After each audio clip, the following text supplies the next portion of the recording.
I'm Richard Anderson. I'm one of the co-chairs of tonight's session. This is going to be on fertility preservation and 3 papers from that have recently been published in RBMO, presented by their fantastically eminent authors, and we're really looking forward to it. It's a great year for RBMO. It's in fact the 25th anniversary of the journal, a silver anniversary, and as to reflect that, there's going to be a silver edition published, and that's all ready to go and hit the printers any minute now. And with luck, it should be fully available online in just a couple of weeks later this month. And it's going to have all sorts of papers within it, reflecting the history of the journal and also looking forward from all sorts of eminent people. And somehow they've also invited Lara and myself to contribute to it as well. But there'll be some really good, it's going to be a collector's item in years to come, that edition. So do look out for it. It's going to be fantastic. So this is jointly with RBMO and I3 today. So thanks very much to the team for pulling this together. We're not going to have a lot of extensive bios. We want to cut to the meat of the occasion, but people's full bios are available online on the I3 website.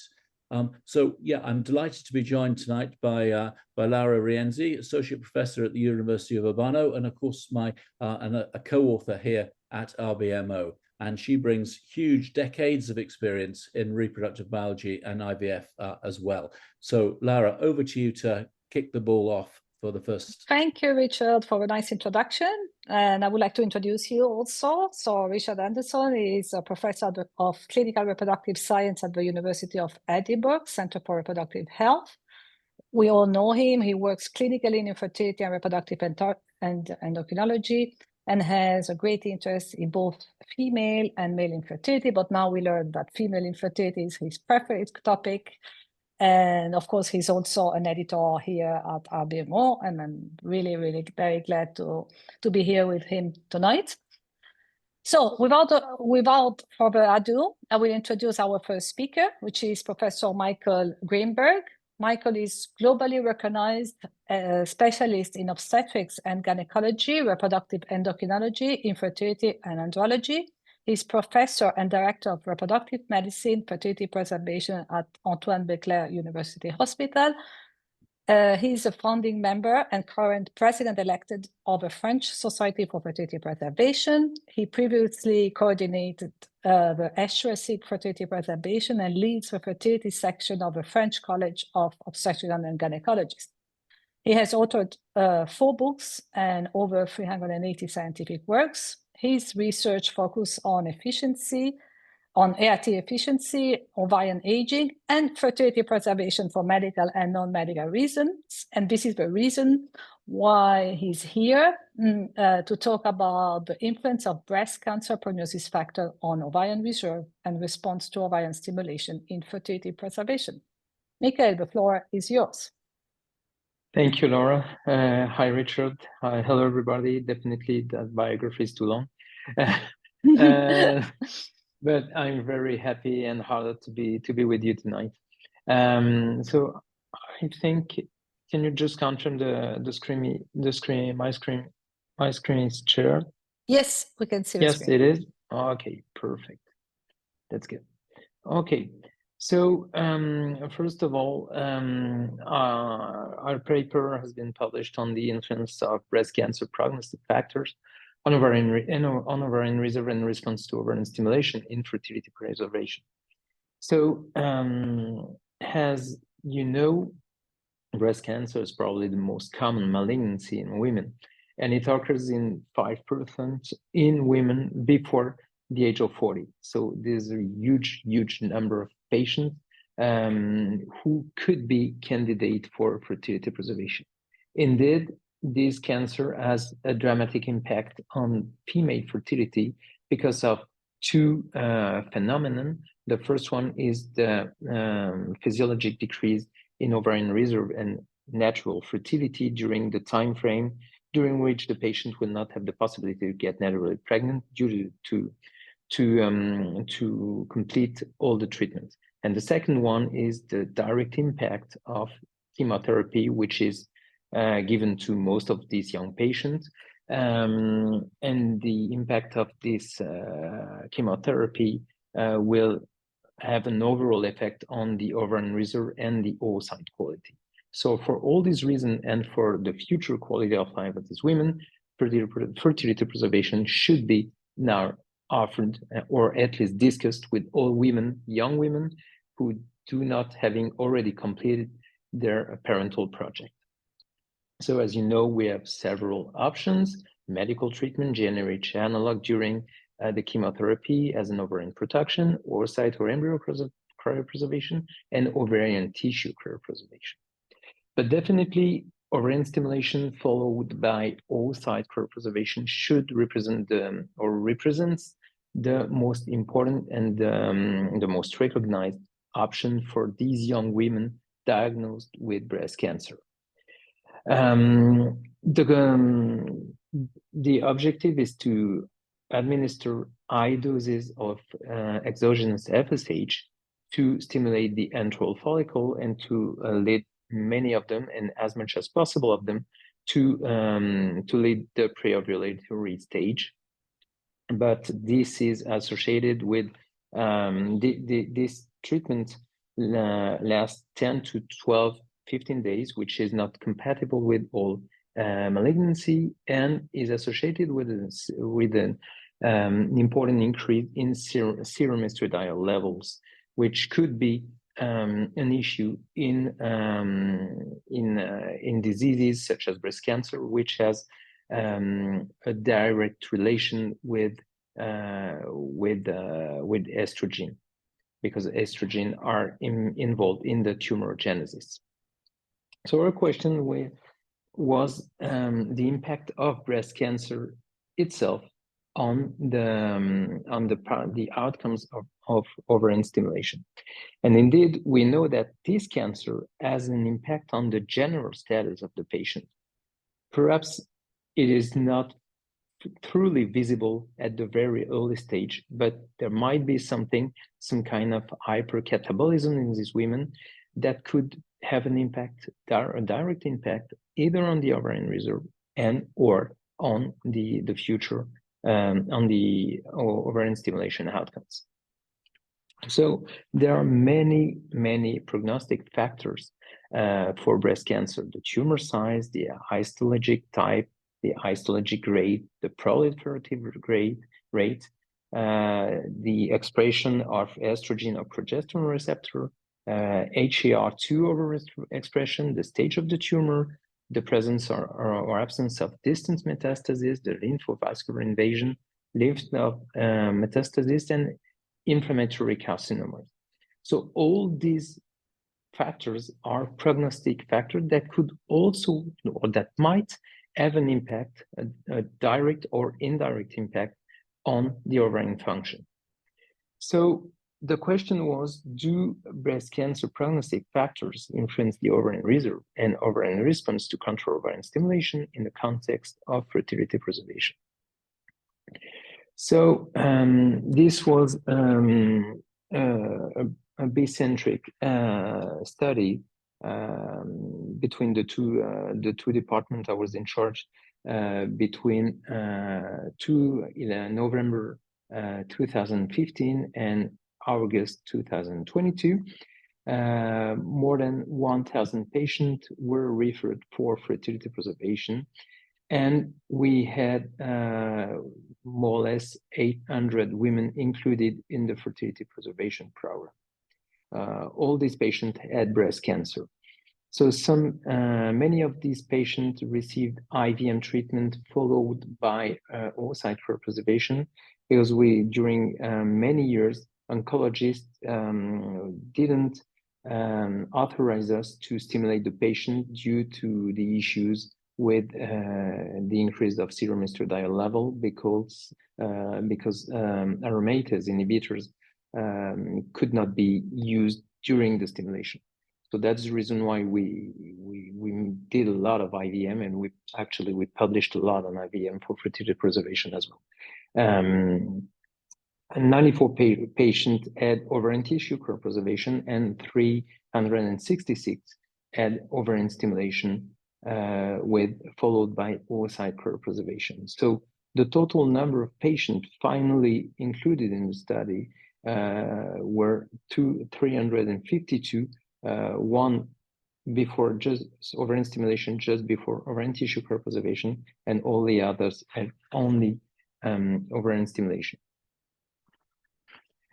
So we studied different variables: the number of oocytes recovered, the oocyte maturation rate, the 40 index, which is the follicular output rate, which is calculated from the ratio between the number of follicles that have reached the pre-ovulatory stage between 16 and 22 millimeters in diameter, and the number of small antral follicles at the first day of the ovarian stimulation. So that is the ratio, the fourth, which is more or less an indirect marker of the follicle sensitivity to FSH.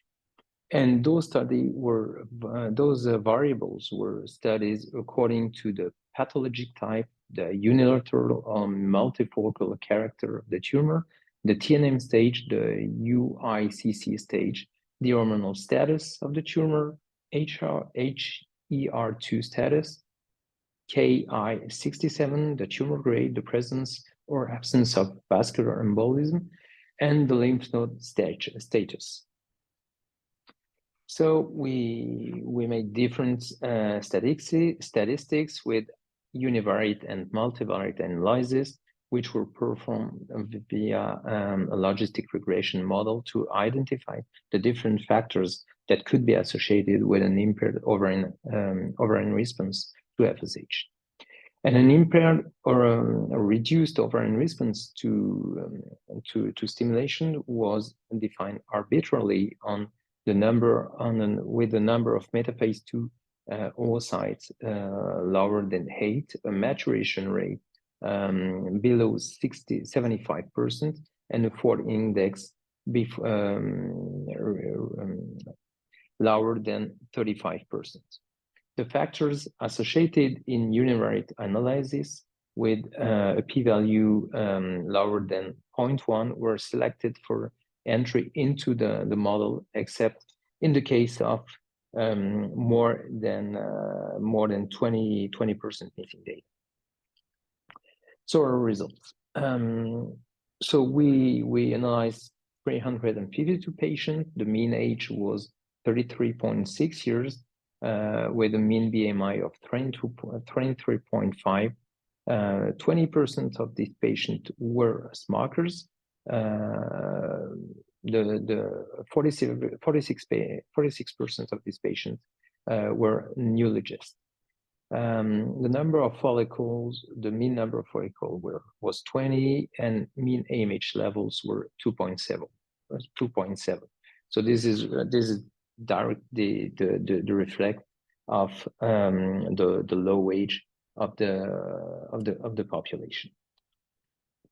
So when you have a look at the patient's characteristics in terms of their oncologic status, a large majority of these patients had invasive ductal carcinoma, which is the most frequent breast malignancy. Most of them had a unifocal tumor, and with no expression of HER2, 75%. Most of these patients had 2/3 of these patients had positive hormonal receptors, and these tumors were relatively aggressive with Ki-67 higher than 20% in 69% of patients. Most of these patients had either grade 1, 2, or 3, with half proportion of patients having either 1, 2, or 3 grade tumors. And for the UICC staging, which was available for 285 patients, the stage was 1-2 for a large majority of patients. So let's have a look now at the outcomes of the ovarian stimulation.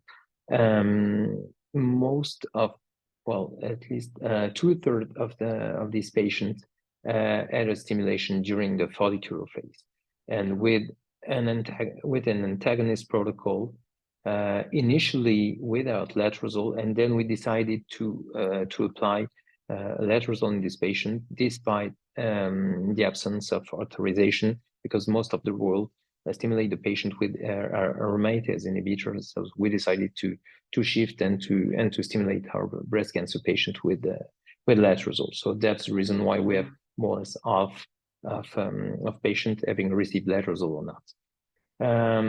They had relatively high FSH starting dose, because we should produce, for most of the time it was only one single stimulation. So this is the reason why they were stimulated quite hard. The total amount of gonadotropins were around 3,000, and the duration of the stimulation was 10 days and a half. If you have a look at the number of metaphase 2 oocyte that was recovered, the mean number was 9, and the maturation rate was the mean maturation rate was 74, and the fourth rate was 30%. Okay, so now when we try to compare the number of oocyte recovered, number of mature oocyte obtained, and maturation rates, and forth, according to different prognostic factors of breast cancer, grade Ki-67, triple negative breast cancer, HER2 status, and UICC classification, we failed to see any difference among all these variables. And when we decided to perform the sub-analysis on the risk factors of producing less than 8 metaphase 2 oocytes, exactly the same, the only factors that appeared to be significantly associated with a reduction of the number of oocytes, mature oocyte recovered and frozen, was, as expected, the age of the patient and ovarian reserve markers. But there was nothing in terms of breast cancer prognostic factors. Exactly the same for maturation rates, and when we try to assess the risk factors of having a maturation rates below 75%, we failed to observe any impact of the prognostic factors of breast cancer. So the conclusion of this study was that our findings indicate that breast cancer prognostic factors do not influence ovarian reserve markers, nor the response to ovarian stimulation in the context of fertility preservation. And therefore, tumor grade, triple negative status, overexpression of HER2, and high Ki-67 should not be used to modify the fertility preservation strategy when ovarian stimulation for oocyte vitrification is considered. Thank you very much, and I'm ready to answer your question. Thank you so much, Michaël. I think it's such an important piece work for women that are facing a breast cancer and can really have data now, but the chance to preserve oocyte by prognosis factor is really like not influencing the number of oocyte to be retrieved. So the chance to have a baby later on in life, which is really an incredible opportunity. So I just want to ask you, we have a Q&A session at the end of this webinar, but I have a question from US, from Mina Likani, that I think is really very important. Do you have any data on the return of these patients? How many of these 350 patients are using these eggs, or do you have any idea I mean, we know from the literature, we now have, let's say, more or less 3,000 patients having preserved fertility for breast cancer in the both departments I'm in charge in, and the return rate is less than 8%, so very, very, very low.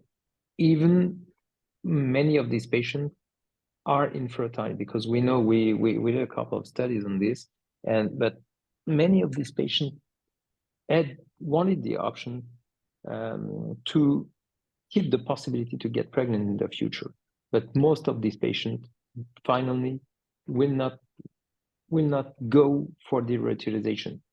Some because they will get naturally pregnant, but most of these patients was not because of this, but just because they were still scared about the pregnancy. And we all know that this is not a risk factor. Pregnancy is not associated with an increased risk of recurrence or with a reduction in the survival rates, but there are still issues on this, and it's always in their mind, I think. Yeah, I think it's a very important point, how the patient survive not only physically but also psychologically to the breast cancer. And I think more and more information, objective information we can give them, it's really very important to plan their future fertility. So thank you, Michaël. We will be back to you at the end of the session for the Q&A, but it's now time to introduce the next speaker, which is an honor for me to introduce Sarah Cascante.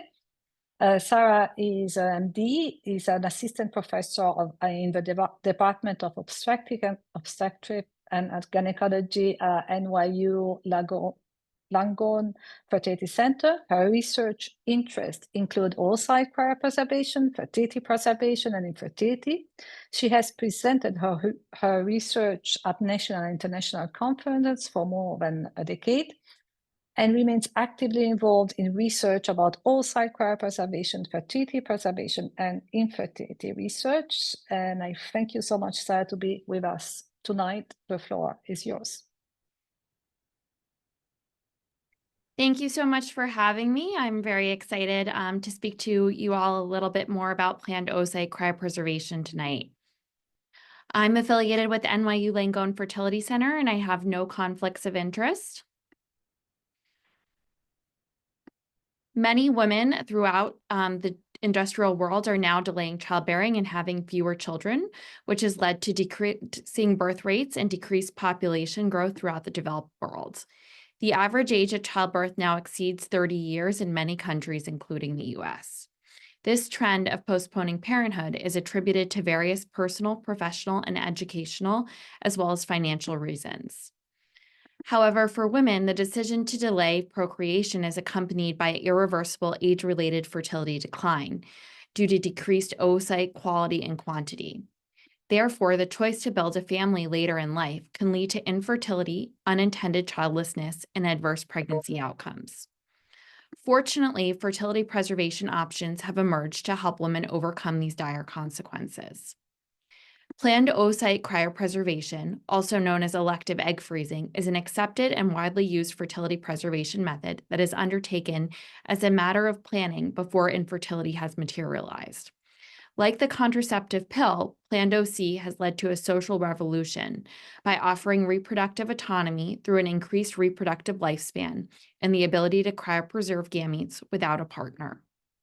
It also promotes social justice by decreasing the hurdles women face because they have a smaller reproductive window than men.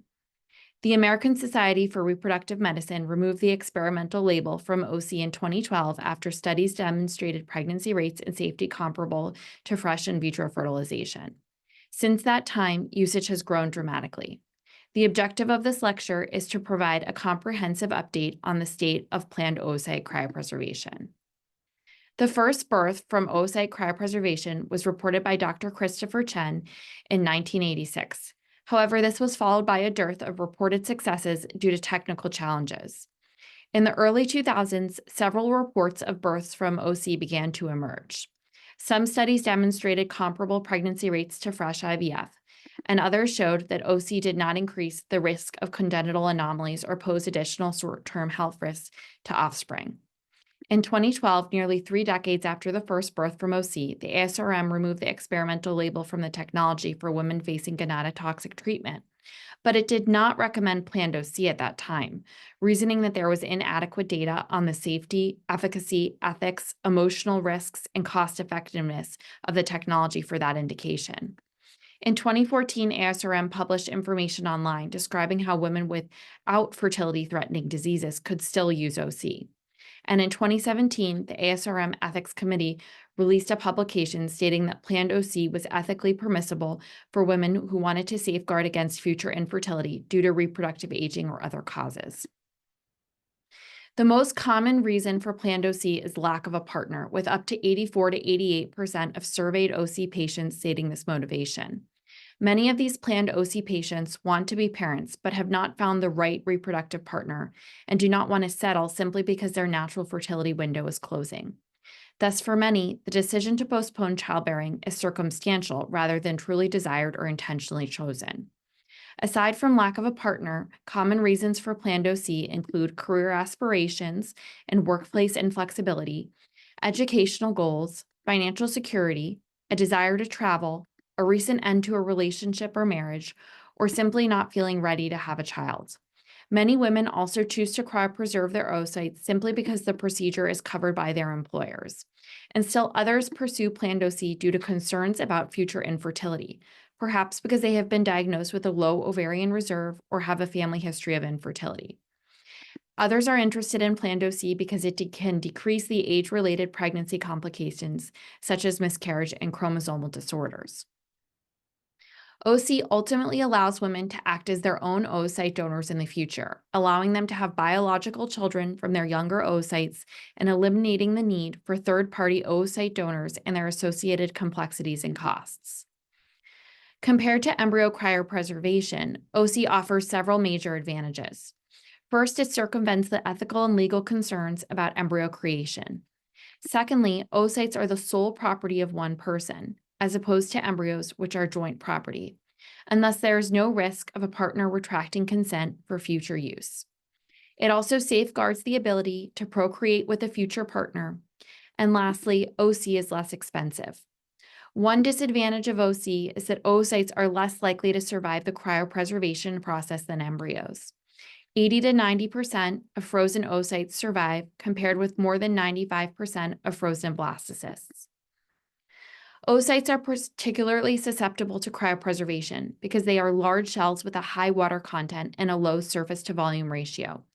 The cryopreservation process involves the mobilization of water out of the cell and the diffusion of cryoprotectants into the cell. If ice crystals form during this process, they can pierce the cell membrane and cause cell destruction. It is important to note that the oocyte is a single large cell, so lysis of this cell is fatal to the entire oocyte.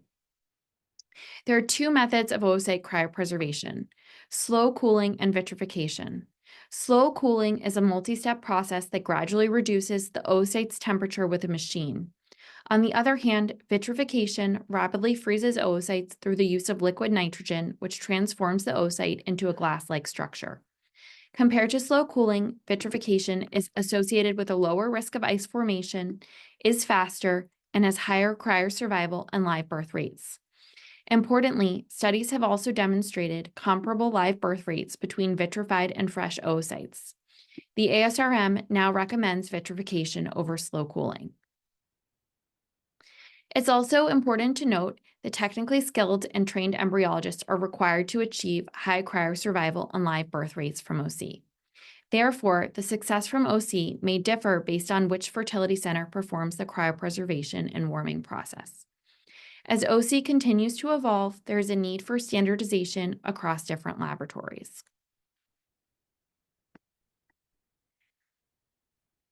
There were initial concerns about the safety of cryopreservation and the toxicity of cryoprotectants. Some feared that they may alter meiotic spindle integrity, which could lead to chromosomal abnormalities. Yet studies found no difference in aneuploidy rates between fresh and frozen oocytes. Studies also found that cryopreservation does not alter gene expression. There is also no association between OC and negative obstetric outcomes, such as hypertensive disorders of pregnancy, diabetes, and preterm birth, or neonatal outcomes, such as congenital anomalies, birth weight, gestational age at birth, admission to the neonatal intensive care unit, and perinatal mortality. Long-term data is still forthcoming, but one small study that examined the growth and health of children up to the age of 30 months found no difference in those born from vitrified oocytes compared to those born from IVF treatment using fresh oocytes.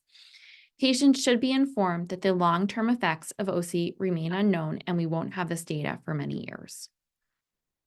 Patients often ask if cryopreserved oocytes have an expiration date. The answer is we don't think so. To date, the longest storage period for a cryopreserved human oocyte that resulted in live birth was 14 years. Importantly, longer cryopreservation duration is not associated with cryosurvival rate or a lower chance of live birth from cryopreserved oocytes. OC usage has grown explosively in recent years. In 2009, approximately 500 women in the United States cryopreserved their oocytes. In 2021, more than 24,000 cycles were performed. The rapid growth in OC has also been seen in many other countries across the globe. When the technology first emerged, most freezers were over the age of 35. In recent years, more women under the age of 35 are preserving their fertility. This age shift is likely due to increased fertility awareness from fertility education campaigns and increased employer coverage of the technology. Despite the growing demand for planned OC, outcome data is scarce. Most oocytes remain cryopreserved not only due to the inherent time lag between OC and warming, but also due to the low utilization of cryopreserved oocytes. A 2021 study from our center that reported on women who underwent OC more than a decade prior found that only 38% of patients had returned for warming. In other words, the majority of OC patients will likely never use their oocytes. A commonly cited reason for patients not returning to use their oocytes is achieving a pregnancy without cryopreserved oocytes. Many other patients may also not return because they prefer not to be a parent without a partner. The largest United States report of warming outcomes from planned OC was published by our center in 2022. This study included 543 patients with a median age of 38 years at freeze and reported a 39% final live birth rate per patient. There were 3 key findings from this study. First, the final live birth rate from OC is comparable with age-matched IVF outcomes. Second, the age at OC and the number of mature oocytes warmed were predictive of live birth, but cryopreservation duration was not. And lastly, there was a 70% final live birth rate among patients who were under the age of 38 years at freeze and warmed at least 20 mature oocytes. This slide shows the final live birth rate per patients by age at OC. You can see that younger patients had higher live birth rates, with 51% of patients under the age of 38 at OC having a baby, 34% of patients aged 38 to 40 at OC having a baby, and 23% of patients over the age of 41 at OC having a baby. The optimal age for OC is not agreed upon, and there are no evidence-based guidelines. In trying to establish the optimal age for planned OC, one must consider several key points. First, younger oocytes are more likely to lead to live birth because oocyte quality and quantity both decline with age. Thus, many recommend cryopreserving oocytes before the age of 35, an age that is associated with an increased rate of fertility decline. OC at an older age requires more oocytes and often more cycles to achieve live birth rates that are comparable to those of younger women. Second, it is logical to assume that patients who cryopreserve oocytes at younger ages are less likely to need or want to use their oocytes in the future. They also tend to pay storage fees for a much longer period of time.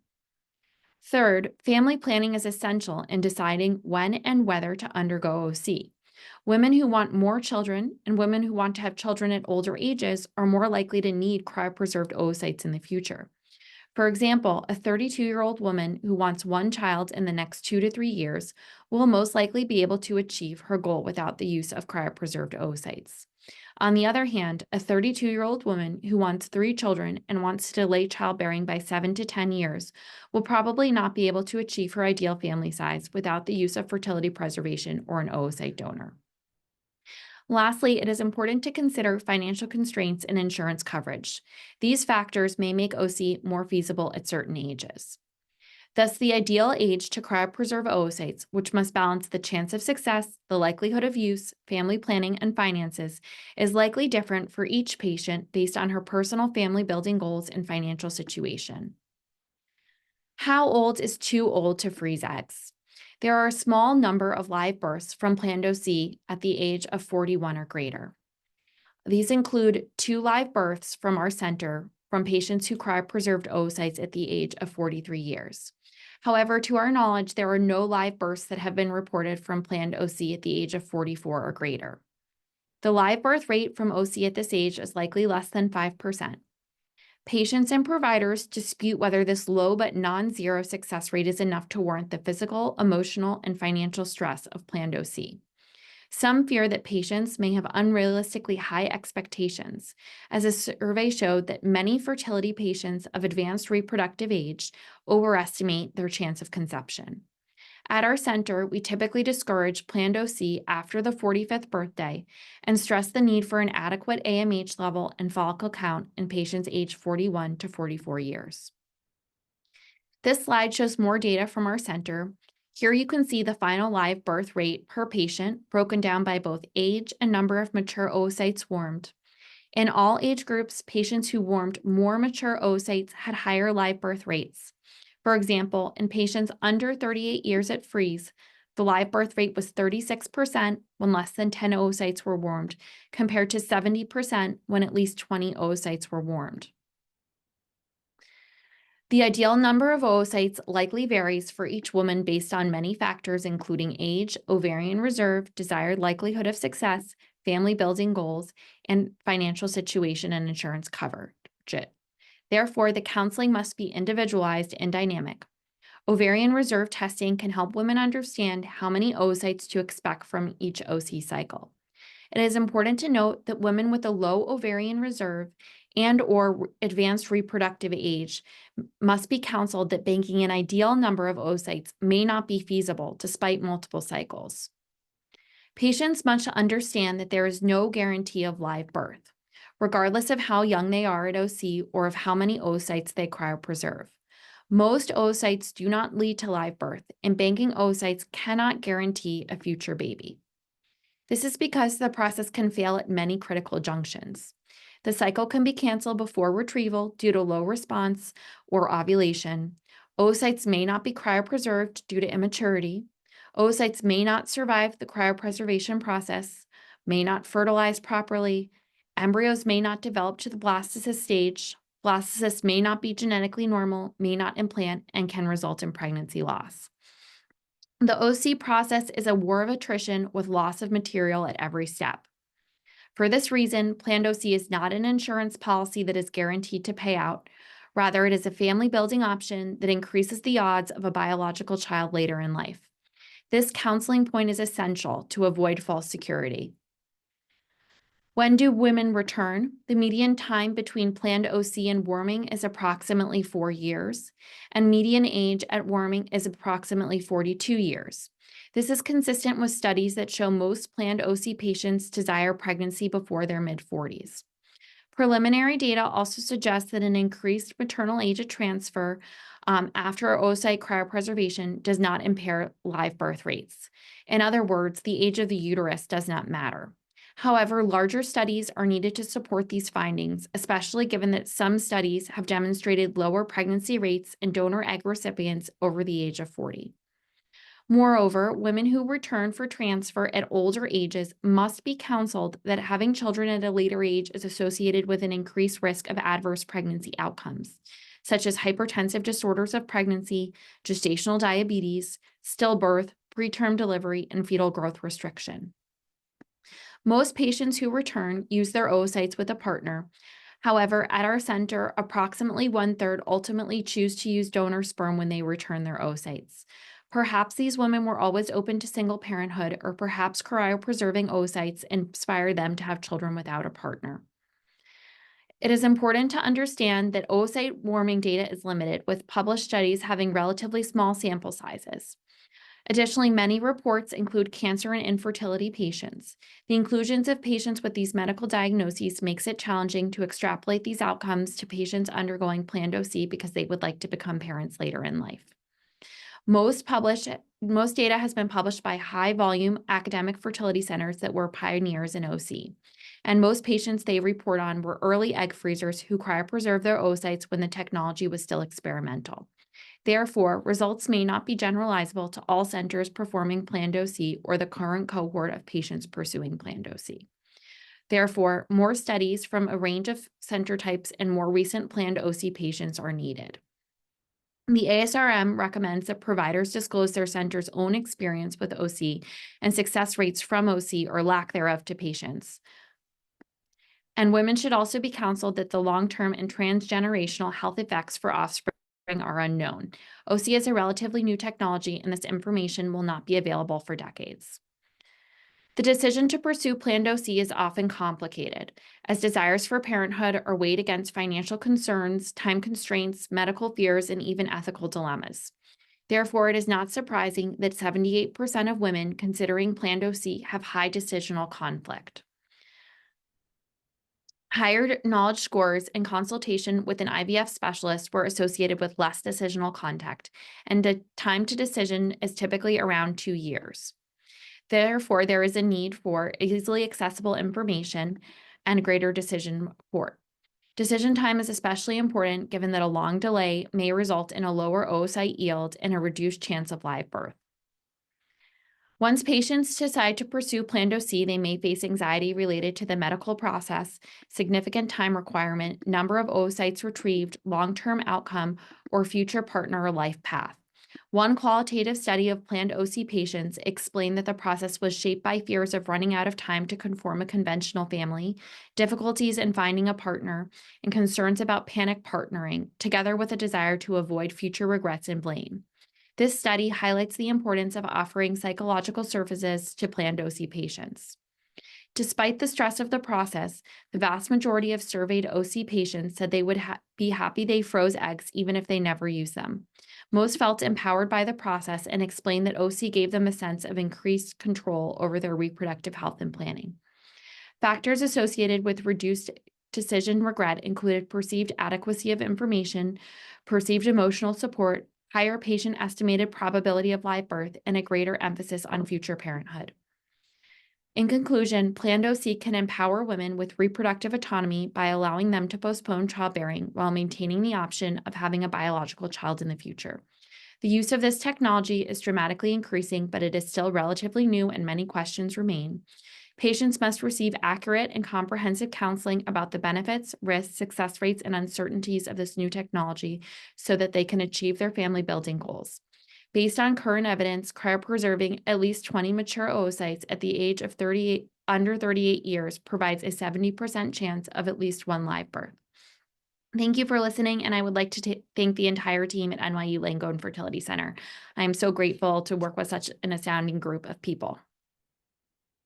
Thank you very much indeed, Sarah. Fantastic. A really great comprehensive review and highlighting really the many complexities and challenges in what might potentially be perceived as a relatively simple decision. I thought it was great that you highlighted how important it is to get across that this isn't an insurance policy. It's just increasing your odds, isn't it? So that was really, really nice to see such a considered presentation. We're going to have a full discussion at the end, but just can I ask you one question? How do you look after women who end up having a really disappointing egg retrieval stimulation cycle, end up with just a couple of eggs, and it doesn't go well? What support can you offer them? It's a really good question. I think, first, when they come in for the initial consult, if they're a patient who you're worried may not have a good outcome, if they have a low AMH or a low antral follicle count, or if they tend to be of an older age, that's something that I talk with them about up front. I say, likely I'm expecting a small number of eggs. Likely it's going to be recommended to do more than one cycle. How do you feel about that? Just so that, going into the process, they have the proper expectations.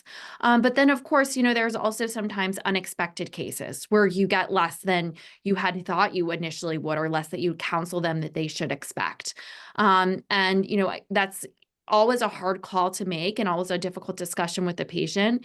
I think it kind of is talking to them about how they felt going through the process, whether they would like to consider a second cycle, what changes we could potentially make for a second cycle, but also explaining that the outcome from a second cycle may not be better and it may be worse, even if we make changes to the protocol. Great. Yeah, it's managing expectations for many of these women, isn't it? And then, as you say, there's limited options potentially for improving things afterwards. So thanks very much, and stay with us. There are lots of questions pouring in on the chat, on the Q&A, not the chat, and so there'll be lots of time for more discussion at the end. So thanks, Sarah. Thank you very much. It's my pleasure next to introduce the proverbial person who needs no introduction in this context.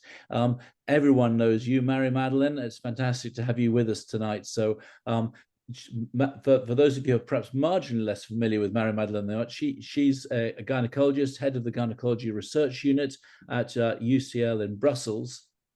And she managed to balance clinical work and research since starting her medical degree back in 2000 with a PhD in ovarian tissue cryopreservation. She has many honors. She's past president of the International Society for Fertility Preservation, on which her research focuses, but also a lot of work in endometriosis and adenomyosis with over a couple of hundred peer-reviewed publications. And a remarkable honor to you last year, Marie-Madeleine, I understand, becoming a member of the Académie Royale Belge de Médecins. So fantastic, lovely to see that recognized. So tonight, Marie-Madeleine, we've asked you to discuss a recent paper, which is really quite a challenging and controversial topic. Fertility preservation before sterilizing treatment, cryopreservation of both ovaries to restore endocrine and reproductive functions. So we look forward to your thoughts on this topic. Thank you very much. Thank you, Richard, for this nice introduction. Do you see the screen correctly? Yes, all good. Thank you. Perfect. So I have my mouse there. So indeed, it's a provocative paper, I would say, that I published together with Catherine Poirot from France, and then Nicolas Fourreur and Claudine Esper. And so the title is Cryopreservation of both ovaries to restore endocrine and reproductive functions. So first, as an introduction, we know that ovarian tissue cryopreservation followed by transplantation is an efficient fertility preservation technique. So our latest paper in Fertility, Sterility 2021 from 5 leading European centers concludes that the restoration of ovarian hormone function is about 90%, and the rate of and the live birth rate of at least one child is 30%. So it has its success, but in the context of that kind of fertility preservation, usually half an ovary or a whole ovary is removed, leaving the lab and the transplanter with a quite limited number of frozen ovarian fragments. And of course, the priority to keep all fragments for reproductive purposes, because that's the aim, the final aim of the technique. But the question was, is there a possibility to restore both endocrine and reproductive functions within different time frames, and of course after several reimplantations? Because there is a major risk of severe alterations to the ovary that is left behind. So there we arrive to that question, is it feasible to propose removal of both ovaries before highly gonadotoxic treatment? Indeed, this would leave the doctor with more available tissue to transplant, and for the patient, it would be able to restore both ovarian functions. But, of course, it's provocative. There are questions. But is it ethically and legally feasible, and are there any medical benefits? So the plan of my talk will be to discuss these ethical aspects, these legal aspects, and these medical aspects. So these three aspects were discussed in detail in our article by all of the co-authors that you see here. So about the ethical aspects, interviews were done with those most directly concerned by the topic, which means 14 multidisciplinary healthcare professionals from hematologists, oncologists, gynecologists, reproductive ones, and 3 patients. So those 3 patients had each 2 children after ovarian tissue transplantation. Then multidisciplinary discussions were led with 15 individuals specifically trained in clinical ethics, comprising doctors, paramedics, psychologists, philosophers, jurists, and sociologists.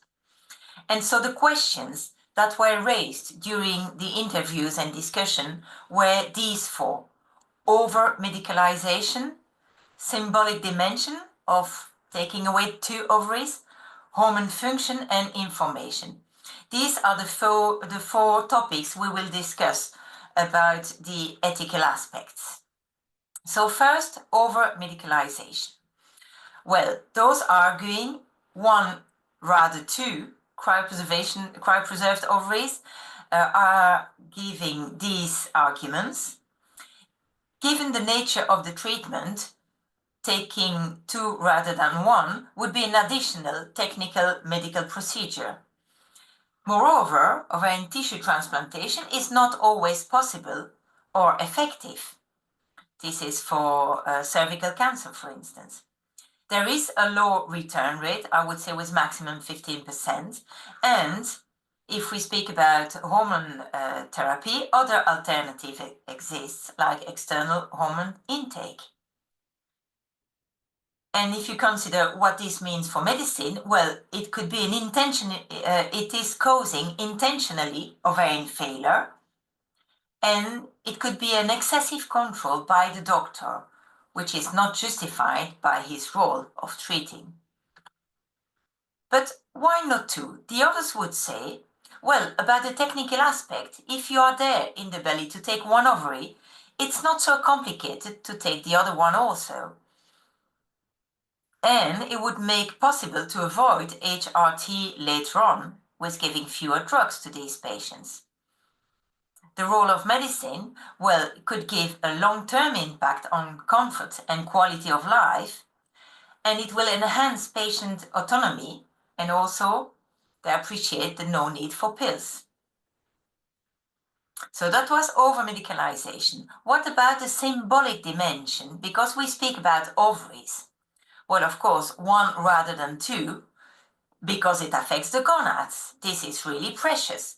And if we take 2 ovaries away, well, then we are there with a notion of castration among professionals. And then they compare between men and women. It's not really the same because inside and outside, but still, these are gonads. And it affects a person's integrity, both from a physical point of view and a symbolic point of view. Why not 2? Well, in fact, none of the patients we met saw this as a castration or a mutilation. These patients perceived the process rather as more natural. About hormone function, 1 rather than 2. Well, hormone function issues are secondary. Priority is given to the disease, of course. We treat cancer first, fertility later, and endocrine function is the last consideration. Why not 2? Well, there is an essential role of endocrine function for health. Better physical health with your own hormones, and HRT might be considered as intrusive. And also there is an essential role of endocrine function in terms of quality of life. for both sexual health and comfort and femininity. And so one quote of these patients was, taking 2 ovaries for preservation of natural hormone function is just as acceptable as for fertility preservation in terms of long-term impacts on comfort and quality of life. So the last point that came out of this discussion about ethical aspects is information and decision-making. So in the group for rather 1 than 2, free and informed consent may be complex for that topic, and also is usually guided by the information that is provided from both sides, patient and doctor. And the informed consent might be tricky in minors. Why not 2? Well, there is a woman's right to decide for herself. This is supported by patients and professionals alike. So to pick up some conclusions about the ethical aspects, we would say about beneficence, so doing good. Fertility preservation relates to the future of these cancer patients, and it gives them hope. About non-maleficence, so not doing bad, none of the patients mentioned castration, and preservation of a natural endocrine function is acceptable by the patients. Respect for autonomy is supported by both patients and professionals, and the aspect of justice, well, broader societal discussion are needed because women must have their say. We go on to the next point. What about the legal aspect? Are there any legal arguments against removing both ovaries in women about to undergo highly gonadotoxic treatment? Well, therefore, because the co-authors are all French, we analyzed the French law on bioethics that was revised in August 2021, and this law was widened. This law widened the field of conservation of gametes and germinal tissues from restoration of fertility to now restoring hormonal function. So going back to our question, are there any legal arguments against removing both? Well, castration, no, as there is a medical objective and a specific purpose, so it cannot consider it as a castration by the law. Is it a sterilization? No, because in the law, sterilization involves the fallopian tube. And it can be considered akin to uterus transplant, as the frozen ovaries will be used for reimplantation. To end with the legal aspects, there are some conditions. And so the law provides these 4 conditions. Adequate information should be given to the patient. Of course, we need to obtain consent. About the age, well, at least in France, up to 43 years if it is for medically assisted procreation, and up to 49 years if it is for hormone function. And point 4, patients must be regularly asked about the fate of their stored tissue. So I will end the 3rd topic by the medical aspects of this hypothesis. So in case of very highly gonadotoxic treatments, is it medically indicated or preferable to remove both ovaries? Therefore, I will go back to one recent article which discusses premature ovarian insufficiency after bone marrow transplantation. It was published in Transplant Cellular Therapy in 2023 by a French team, and it analyzed the ovarian function and spontaneous pregnancy after hematopoietic stem cell transplantation for leukemia before puberty. So one slide to explain what is discussed, and especially rather the results of that article. Well, there were all childhood leukemia patients. The follow-up was 18 years after hematopoietic stem cell transplantation. 178 women were analyzed, and 60% of these women needed pubertal induction. So this leaves us with 40% who presented with spontaneous menarche, but 46% of these developed premature ovarian insufficiency within 5 years after the hematopoietic stem cell transplantation. To note is that all these women received a myeloablative conditioning treatment, so either total body irradiation or busulfan-based regimen.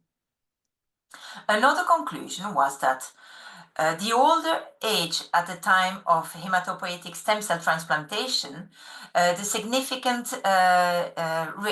was a significant risk factor for premature ovarian insufficiency. So let's look at that result. So if these patients underwent hematopoietic stem cell transplantation before the age of 4.8, well, more than 65% of these patients could have spontaneous menarche, and almost 50% did not present with POI at last evaluation. But if the hematopoietic stem cell transplantation occurred after the age of 10.9, more than 85% of these young patients did not have spontaneous menarche.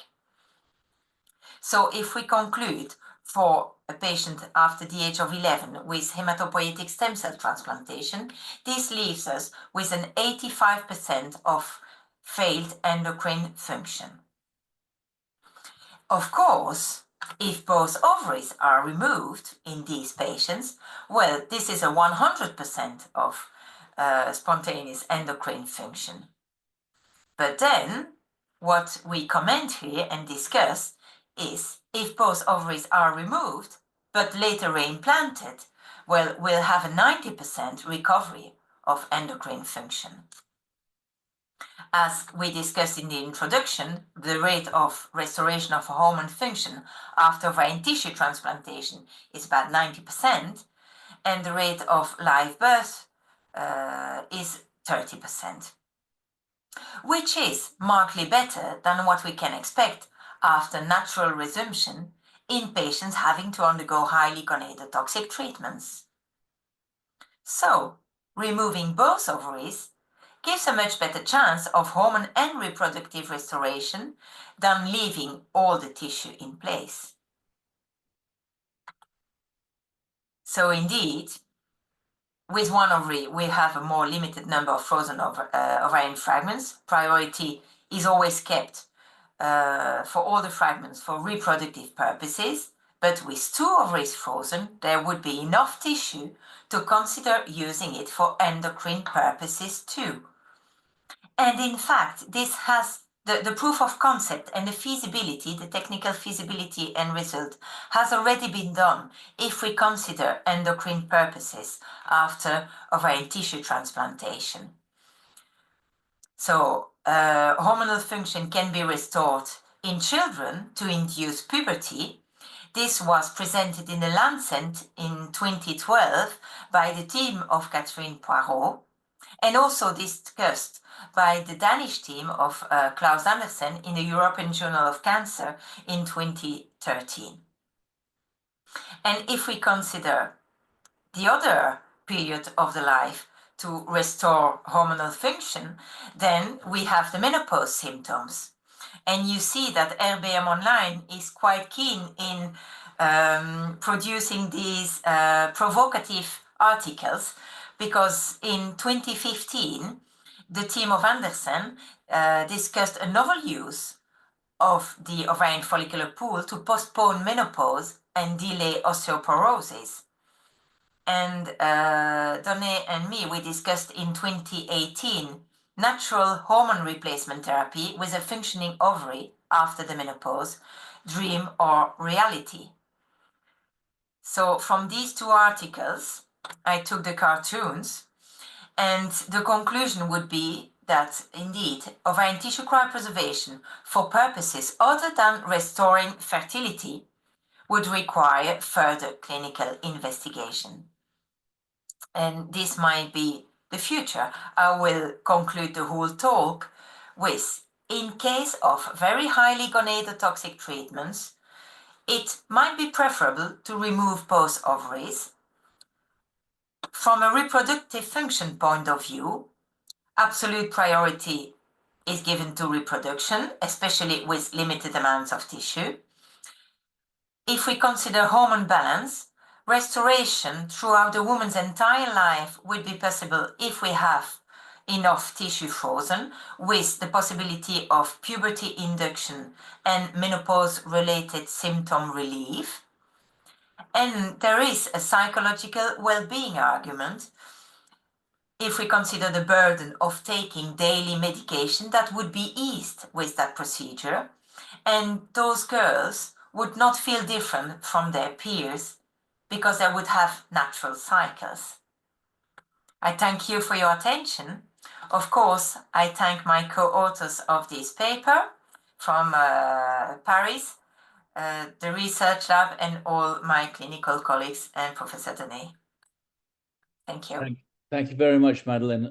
Fantastic presentation and a really interesting, challenging question that I'm sure is going to be debated around the globe over coming years, and we'll see whether anyone takes your bait and takes it up. We've got a whole bunch of questions. Can I just start the ball rolling? I mean, a lot of it really hangs on this business of identification of the most gonadotoxic therapies, isn't it? Because we've all seen women have pregnancies despite having what we thought and were told by their oncologists were going to be sterilizing treatments. So it's a really, to go in and prevent that chance is an important consideration in such patients, isn't it? Of course, that's the whole problematic. So it's the indication. So we need to be quite sure that the patient would be menopause after that treatment. I had a bunch of articles that I could have put there from the literature. Of course, the patients that we consider for that technique would be those with bone marrow transplantation, as definitely these are reported to have a very high risk of premature menopause after bone marrow transplantation. Great, thanks very much indeed. I'm sure there'll be more questions in a minute.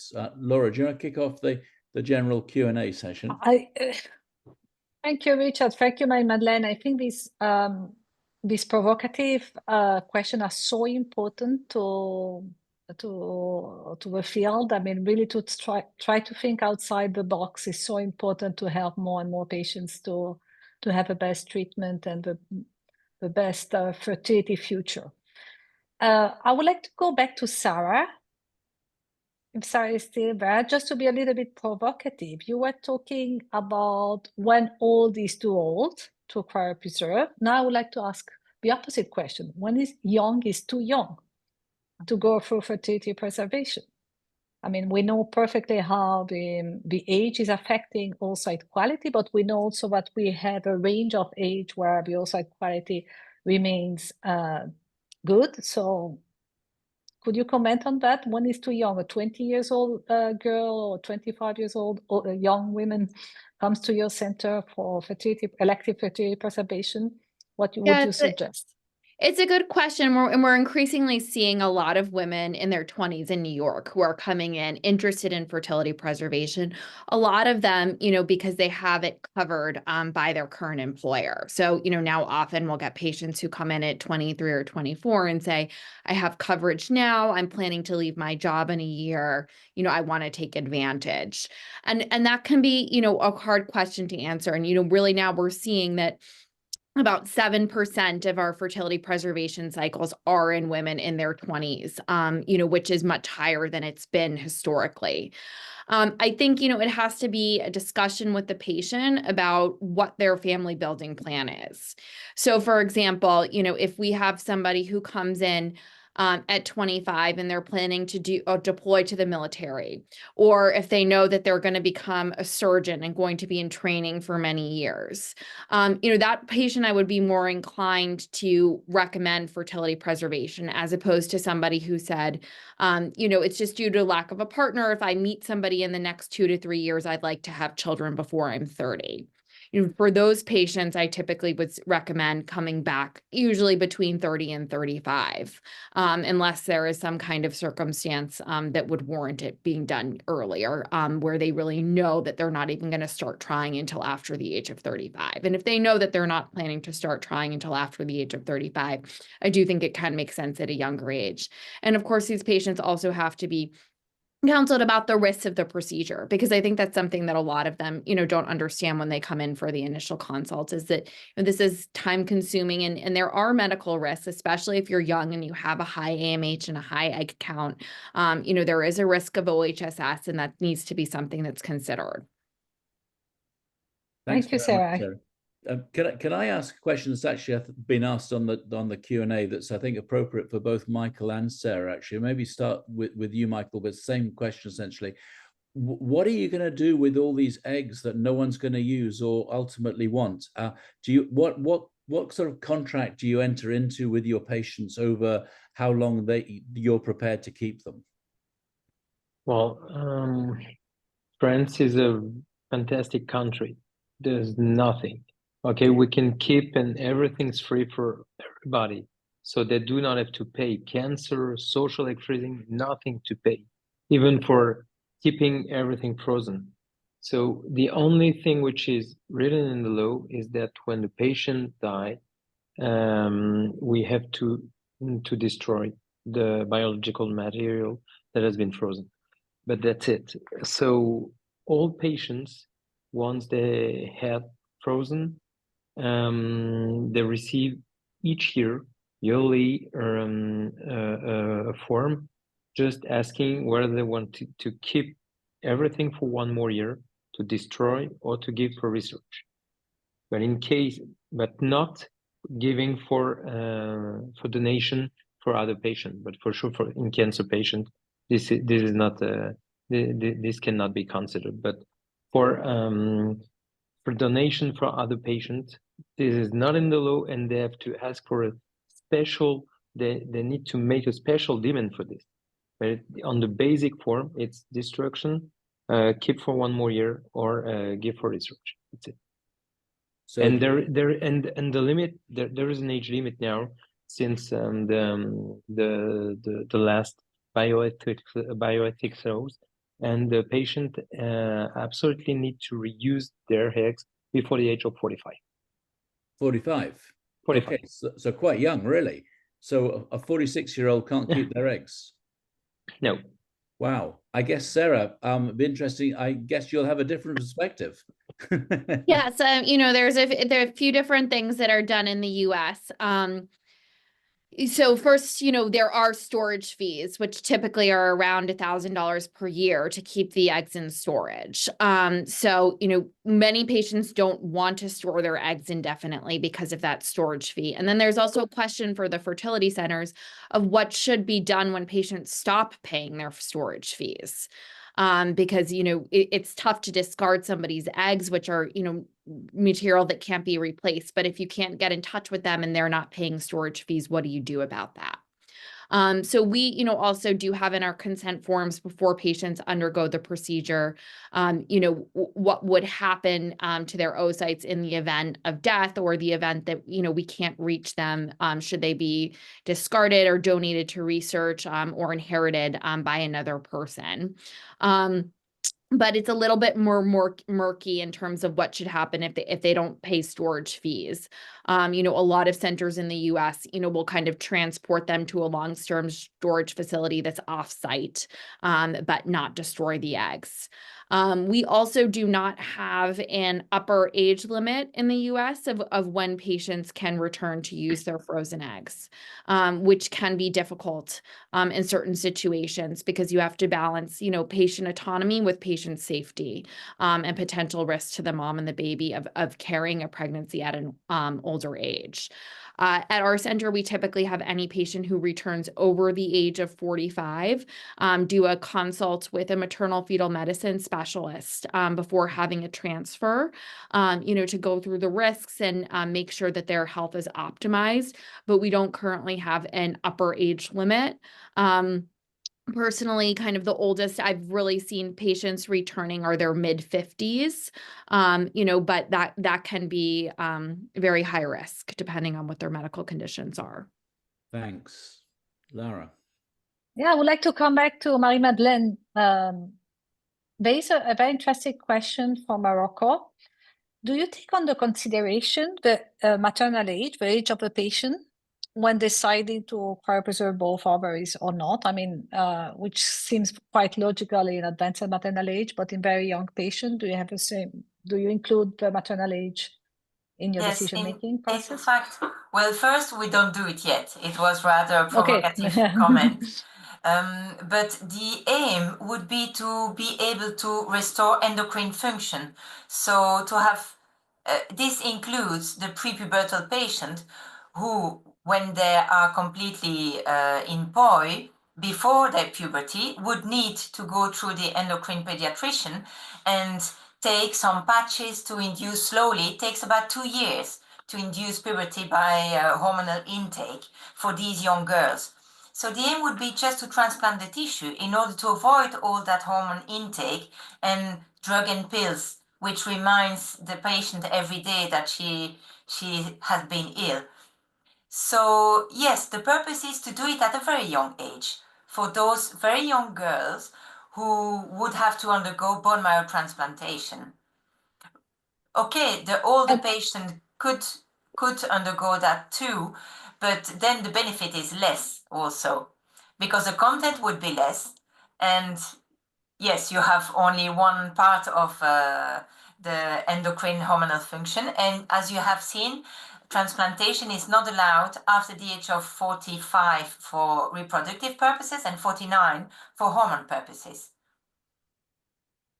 And can you just explain better how the transplant works? There is a question saying, yes, if we take both ovaries away, we don't have an ovary to transplant the tissue back. That's exactly true. So the idea is to take only the ovaries away and not the tubes, which would leave you with the fossetta ovarica just below the tubes. You have there some place to replace the fragments, which is that is a place where we do the transplantation nowadays, even for patients having one ovary left. I use the remaining ovary for the transplantation fragments, but of course that remaining ovary is very small. So I can put only 4 or 5 fragments there, and the other fragments are put in the window below the tube. And it works very well, and it's in fact very easy to do that kind of transplantation. Thank you for this technical specification. I think it was very important. Can I come back to breast cancer, Michael? We got a question about what are your thoughts about integrating breast cancer prognostic data in individualizing fertility preservation and decision-making, especially for patients with limited time before starting treatments? Well, I think now, I think this is not absolutely an issue, except for patients with general metastasis. In this context, fertility preservation should, from my point of view, not be considered. Surrogacy is not allowed in France, and is probably something which is very debatable anyway. We can discuss it further if you want. But for those patients with general metastasis will never have the possibility to carry a pregnancy. So in this situation, well, freezing eggs is probably not a good option. But in all other cases, whatever the local type of cancer, the possibility of node invasion, well, should not be a contraindication to stimulation. And most of the time we have time. We have time to do it, except if the oncologist do not refer the patient sufficiently early in the pathway. But if they're immediately referred for oncofertility counseling just after the diagnosis, then we have time, because time for the patient to be prepared for chemotherapy, even neoadjuvant chemotherapy. Most of the time nothing is done between 10-12 days. So we have sufficient time for doing whatever we want. But most of the time it will be one single ovarian stimulation, and that's the reason why we have to be a little bit pushy in terms of dosage. Yeah, great, thanks. And can I just follow up with a question from Jamal Fikri from Morocco? Can you provide some information about the BRCA mutations in your study, knowing that that status might have a detrimental impact on ovarian reserve? Well, we did a couple of studies on this population, and well, as you know, in the literature, there's discrepancies, and it's debatable whether BRCA, especially BRCA1 mutation carrier, have lower ovarian reserve markers. So some papers mention that it could have an impact on in lowering AMH and antral follicle count, but some other studies failed to observe any difference between BRCA mutated patient and controls. And in our population, there was no difference between women mutated or non-mutated, and we considered those patients exactly the same. Great, and would you consider them for egg donation? Sorry? A patient with a family history of breast cancer, would you consider them for egg donation, or it should be an excluding criteria? It is an excluding criteria in our country. So Richard, if you allow me, I would come back to Sarah for a more technical question. I'm just summarizing different questions, talking about a patient asking for fertility preservation, are older in age, come with low ovarian reserve. So do we have new technology, algorithm or AI applied to oocyte to be able to better predict the quality of this oocyte and the survival rate? Are you aware about this kind of new technology applied for oocyte cryopreservation? No, I don't know about any, technologies that are currently implemented to evaluate oocyte quality at the time the eggs are freezing. And I think that's one of the things that's most difficult in counseling patients is that you don't know if a patient who froze 5 eggs, are those 5 eggs good quality? Are they poor quality? What is actually the chance? There's really no personalized information that we're able to give patients at this time. All we can really give is an average based on other patients their age who froze a similar number of oocytes. Yeah, but there are some tools available on the market, but the AUC is not more than 0.7. So the clinical efficiency of this kind of prediction has to be really balanced. But I think we have to work on that to have more data, more objective data to say to the patient. Now we just put all the patients with the same number of eggs and same age in the same prognosis factor, but probably we can learn much more by looking to the oocyte and better predict the adequate number of oocyte to be cryopreserved for the different patient population. Definitely, so this is a challenge really in embryology today. Before there were no oocyte cryopreservation, no need to look to the oocyte. We were just waiting the embryo, and now there is a new gap in knowledge, which is to predict what the oocyte. We know that most of the quality of the embryo depends on the oocyte quality, so we should be able to improve this prediction to better consult the patient for fertility preservation.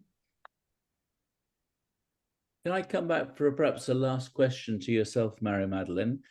Because you highlighted how important this consideration might be for children, for young girls.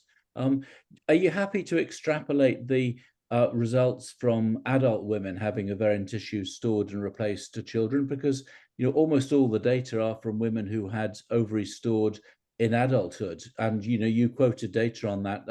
Which is it's far from always successful, isn't it? I mean, 25 to 30% of those women will successfully have a baby. Do you think we can extrapolate that to 10 or 11-year-olds? That's an excellent question indeed. So most of the data are coming from adult patients.